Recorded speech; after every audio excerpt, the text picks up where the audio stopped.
Hello everyone. তো চলো আজকে তোমাদের সাথে শেয়ার করব চিকেনের লাল লাল ঝাল ঝাল রেসিপি।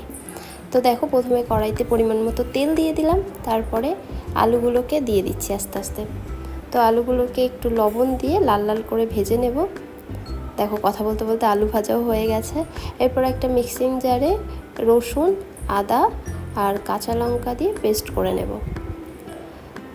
তো চলো দেখতে থাকো ভিডিওটা, আশা করছি ভালো লাগবে। তো পেস্ট হয়ে গেছে আমার। তারপরে দেখো কড়াইতে পেঁয়াজ কুচি দিয়ে দিলাম। পেঁয়াজটাকে একটু লাল লাল করে ভেজে নিয়ে তারপরে যে মিক্সার জারে যে মশলাটা করে রেখেছিলাম সেটা দিয়ে দিলাম।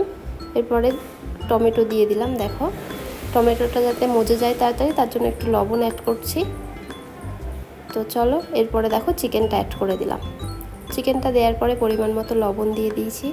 তারপর চিকেনটাকে ভালো করে একটু নাড়াচাড়া করে নিয়ে রেগুলার যে মশলাগুলো থাকে আমাদের সেগুলোই দিচ্ছি। দেখো, হলুদ গুঁড়ো, জিরের গুঁড়ো, লঙ্কার গুঁড়ো আর ধনের গুঁড়ো অ্যাড করেছিলাম।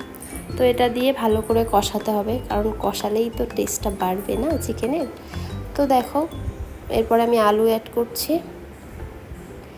আলু দিয়ে ভালো করে কষা করে নেব। তো দেখো কষানো হয়ে গেছে। এবার পরিমাণ মতো জল অ্যাড করছি, যতটা আর কি ঝোল রাখা যায় সেরকম। তারপরে নামানোর আগে দেখো আমি কাঁচা লঙ্কা আর একটু গরম মশলা দিয়ে দিয়েছি। তো চলো, রেসিপিটা কেমন লাগলো আমাকে কমেন্ট করে জানিও। তোমাদের সাথে কথা বলতে বলতে আমার লাল লাল চিকেনের ঝোল রেডি হয়ে গেছে। বাই।